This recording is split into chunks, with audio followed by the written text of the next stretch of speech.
नमस्कार दोस्तों, पिछले कुछ समय से बहुत सारी प्राइवेट अस्पतालों ने और डॉक्टरों ने जो है इलाज करने से मना कर दिया है।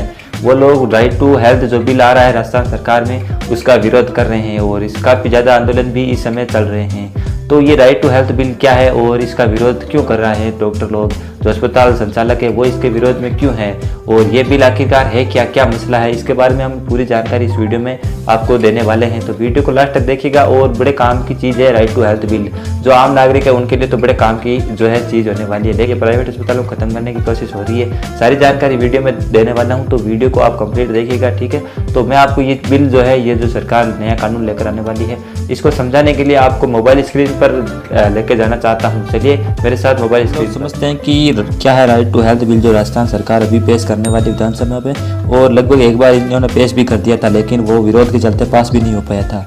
तो प्राइवेट डॉक्टर इसका विरोध क्यों कर रहे हैं, चलिए जानते हैं डिटेल। सबसे पहले हमें इसके बैकग्राउंड को समझना होगा कि ये बिल लाने की जरूरत क्यों पड़ी है। ये जो भारत के संविधान में आपको पता है कि सभी नागरिकों को 6 प्रकार के मौलिक अधिकार दिए गए हैं, जिसमें समानता का अधिकार है, शिक्षा का अधिकार है, स्वतंत्रता का अधिकार है ना, बहुत सारी चीजें, शोषण के विरुद्ध अधिकार, वो बात 5-6 प्रकार के अधिकार दिए गए हैं, ठीक है। पहले संपत्ति का भी अधिकार था, लेकिन बाद में उन्होंने हटा दिया है। तो अभी ये अधिकार नागरिकों को कानूनी रूप से मिले हुए हैं। कोई भी सरकार ये अधिकार किसी भी कीमत पर छीन नहीं सकती है। मतलब जो मौलिक अधिकार है, जो ये 6 अधिकार है, वो तो सरकार किसी भी हालत में, चाहे कितने भी कुछ भी हो जाए, तो आपको ये अधिकार तो देंगे ही देंगे। ये अधिकार आपको कानूनी रूप से मिले हुए हैं, ये छीन नहीं सकती है सरकारें, कोई भी सरकार है, ठीक है। तो लेकिन अभी इसके अंदर जो भी ये स्वास्थ्य का अधिकार है, जो राइट टू हेल्थ है, वो बिल इसके अंदर शामिल नहीं है। कई बार अस्पतालों में डॉक्टर इलाज करने से मना कर देते हैं, जैसे कि डॉक्टर भाई पैसों की कमी की वजह से या कुछ भी कारण देख के इलाज करने से मना कर देते हैं, या किसी व्यक्ति की दुर्घटना में लोग पुलिस आदि के डर से उसे अस्पताल भी नहीं पहुंचा पाते हैं। भाई किसी का एक्सीडेंट वगैरह हो जाता है तो उसे कुछ लोग क्या इग्नोर कर देते हैं कि कौन इसके चक्कर में पड़ेगा, अभी पुलिस का केस होगा, ये होगा, वो होगा। तो इस केस में के अंदर क्या है कि जो है वो जिस आदमी को मान लीजिए एक्सीडेंट होता है, तो उसकी तो राइट टू हेल्थ की जो चीज़ें हैं, वो जो अधिकार है, वो तो खतरे में आ जाता है। तो इसलिए क्या है कि तो उसे अस्पताल भी नहीं पहुँचा पाते, या कई डॉक्टर मनमर्जी का पैसा वसूल करते हैं, जो दवाइयों का, जाँच का, अपने हिसाब से, उन पर कोई लगाम वगैरह है नहीं। तो कई बड़े अस्पतालों में तो आम और गरीब लोग इलाज ही नहीं करवा पाते, उनकी फीस महंगी होती है, लाखों के अंदर हो जाते हैं। तो जो आम लोग होते हैं, गरीब लोग होते हैं, वो उन अस्पतालों में इलाज भी नहीं करवा पाते। तो देखिए, पूरे देश में ये इस प्रकार के जो हालात है वो सदियों से बने हुए हैं। भाई ये तो पुराने समय से चल रहा है। 2018 में जब राजस्थान में विधानसभा में चुनाव होने थे, तो कांग्रेस ने वादा किया था कि ये राजस्थान में स्वास्थ्य के अधिकार का कानून बनाएंगे। 2018 में इलेक्शन मैनिफेस्टो जब कांग्रेस की सरकार ने दिया था, तो उसमें ये जो राइट टू हेल्थ बिल है, इसका भी उन्होंने वादा किया था। इसके साथ ही एक जवाबदेही कानून का भी उन्होंने वादा किया था। तो उस पर जवाबदेही कानून का वीडियो मैंने अलग से बना रखा है, चैनल पर आप जाके देख लेना कि वो क्या है, ठीक है। तो इन्होंने क्या किया कि राइट टू हेल्थ बिल लाने का वादा किया था मैनिफेस्टो के अंदर 2018 के अंदर, और इलेक्शन जीत भी गई थी कांग्रेस की सरकार। लेकिन क्या है कि इसे कड़ी में कानून बनाते बनाते फिर कोरोना वगैरह आ गया था, तो सरकार को इसकी इंपॉर्टेंस और भी ज़्यादा महसूस होने लगी कि भाई कोरोना के टाइम पे स्वास्थ्य सेवाओं का कितना जो है असर हमें देखने को मिला था, कितनी बुरी हालत थी। तो इसलिए सरकार ने इसको मतलब 3 साल तक डिले किया और इसकी रिपोर्ट वगैरह तैयार की, ड्राफ्ट तैयार किया। फरवरी 2022 में इस बिल का जो ड्राफ्ट है वो पब्लिक डोमेन में डाल दिया, यानी वेबसाइट वगैरह पर पब्लिक के लिए खोल दिया कि भाई तुम देखो इसमें क्या कमी है, वो बताना, मुझे फीडबैक देना। यानी पब्लिक डोमेन में ड्राफ्ट डाल दिया। बाद में सभी अस्पताल वगैरह लोगों से, पब्लिक से, जितने भी लोग थे, एनजीओ वगैरह जो भी इंटरेस्टेड थे, उनसे फीडबैक मांगा कि भाई आप कमियां बताना, कुछ सुधार बताओ, कुछ अपने सजेशन बताना। तो आखिरकार सितंबर 2022 के अंदर क्या किया कि सरकार ने इस बिल को विधानसभा में पेश कर दिया था। तो सितंबर में जब पेश किया था तो ये बिल पारित नहीं हो पाया था। आखिरकार जो ये बिल आने वाला है राइट टू हेल्थ, स्वास्थ्य का अधिकार, ये बिल है क्या, इसके अंदर क्या बातें हैं।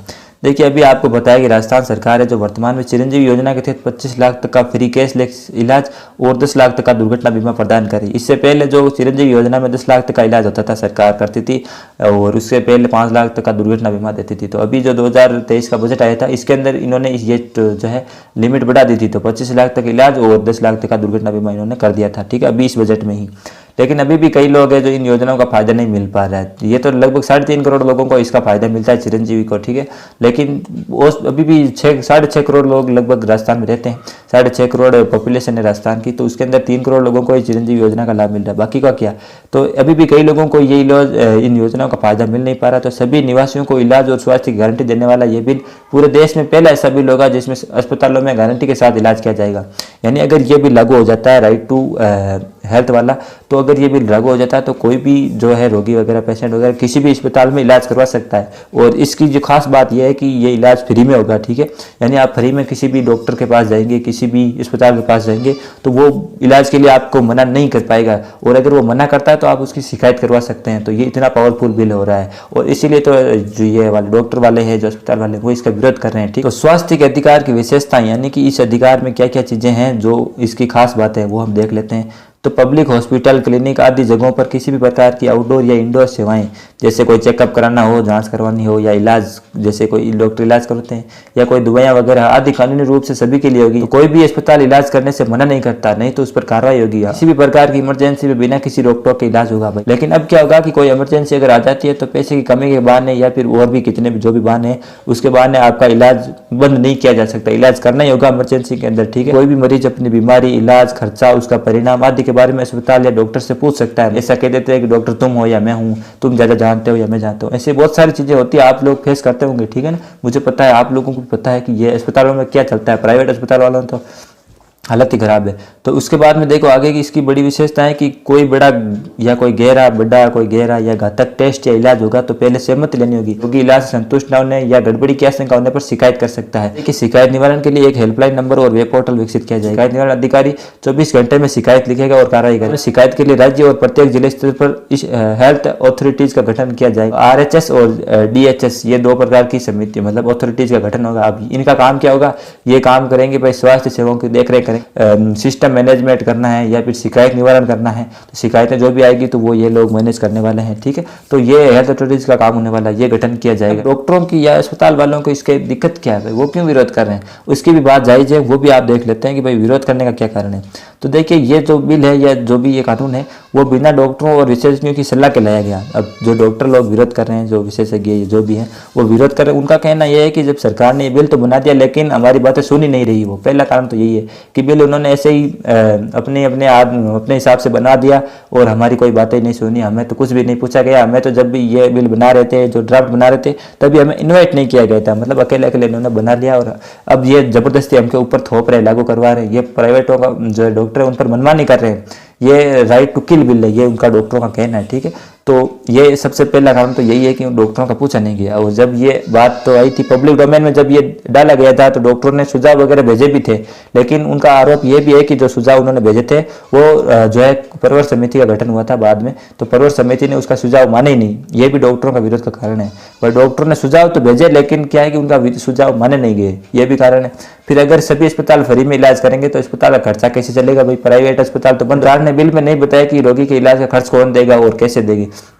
तो अब फ्री में इलाज की बात हो गई है कि भाई फ्री में इलाज होगा सभी रोगियों का, जो भी आएगा अस्पताल वाले डॉक्टर लोग हैं वो मना नहीं करेंगे, लेकिन उनका पैसा देगा कौन भाई, सरकार देने वाली है। अगर मान लीजिए सरकार कहती है कि हम देंगे, तो इस कानून में बताया नहीं है कि हम देंगे, कैसे देंगे, कितने दिनों में देंगे और क्या अलग अलग इंस्टॉलमेंट में देंगे, वो सारी चीज़ें अभी क्लियर नहीं है। ये केवल एक खाका तैयार कर दिया है और जबरदस्ती कर रखे हैं। ये मतलब इनका अभी फिक्स नहीं है कि भाई ये पेमेंट देंगे या नहीं देंगे, जो इलाज का खर्चा होगा वो कौन देगा, कैसे देगा, ये कुछ चीज़ें अभी इस बिल में मेंशन नहीं है। आगे देखिए, अगर किसी अस्पताल के पास किसी इलाज के उपकरण या विशेषज्ञ नहीं होंगे तो क्या होगा, क्योंकि बिल में तो हर अस्पताल को इलाज करना ही होगा। ये भी एक इंपॉर्टेंट बात है। अब मान लीजिए कोई डॉक्टर जानकार नहीं है, वो कोई छोटी मोटी मतलब इलाज करता है, जैसे खांसी जुकाम का, सर्दी जुकाम का, इस प्रकार का इलाज करता है, और कोई इमरजेंसी का ऐसा पेशेंट आ गया जिसका मतलब इलाज वो डॉक्टर कर ही नहीं सकता, तो अब इस कंडीशन में क्या होने वाला है भाई, डॉक्टर वो तो इसके इलाज के बारे में जानता ही नहीं है, या फिर कोई छोटा मोटा डॉक्टर है, तो अब कोई इमरजेंसी आ गई या फिर उसके पास ऐसे कोई सिस्टम नहीं है, उसके पास कोई उपकरण नहीं है इस प्रकार के, मतलब मशीनें नहीं है जांच की,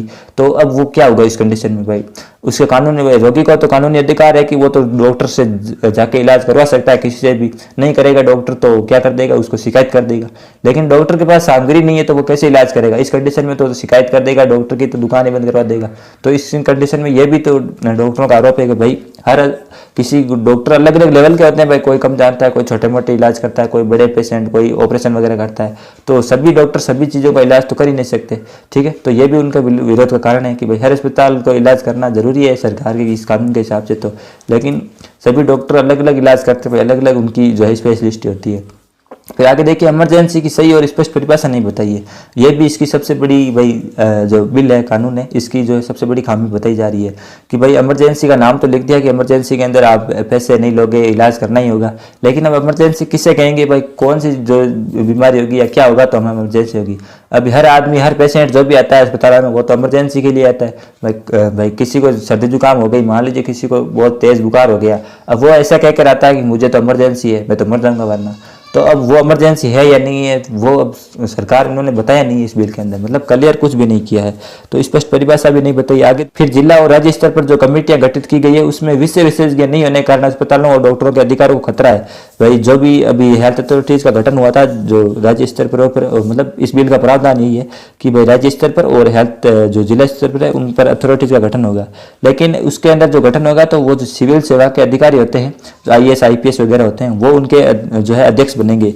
तो अब उनका डॉक्टरों का, अस्पतालों का जो विरोध कर रहे हैं, उनका आरोप ये है कि भाई इनको आप अध्यक्ष तो बना लोगे, लेकिन क्या है कि जो भी अब अस्पताल के अंदर क्या चीज़ें होती है, कैसे कुछ चीज़ें चलती है, सिस्टम क्या होता है, तो उसके तो अस्पताल वाले ही आदमी जानते हैं, तो उसके अंदर जो बाकी लोग कैसे जानते हैं, मतलब उसके बारे में आपको विषय विशेषज्ञ लेने की जरूरत है। तो इस जो ये कमेटियाँ गठित होगी उसके अंदर आपको एक्सपर्ट भी लेने चाहिए उस सब्जेक्ट के, ठीक है ना। उस अस्पतालों से कोई आदमी तो आपको रखना ही पड़ेगा, तभी तो आप पता कर पाओगे कि भाई क्या चल रहा है क्या नहीं चल रहा है। इसलिए अगर आप ऐसा नहीं करोगे तो क्या होगा, डॉक्टर के अधिकारों को खतरा होगा, आप तो डॉक्टरों पर नकल करने की कोशिश करोगे इसमें अंदर। तो अब आप लोग मुझे बताइए दोस्तों कि क्या ये बिल एकदम सही है या सरकार को इसके अंदर कुछ सुधार वगैरह करना चाहिए? क्या डॉक्टरों को भी इसके अंदर थोड़ी सी ढील देनी चाहिए, सरकार के पक्ष में खड़ा होना चाहिए? आपका जो भी इस बारे में विचार है मुझे कमेंट में जरूर बताना, ताकि हमें भी पता चले कि आप लोग इस बारे में क्या सोचते हैं। मिलते हैं अगले किसी वीडियो में, तब तक के लिए जय हिंद जय भारत।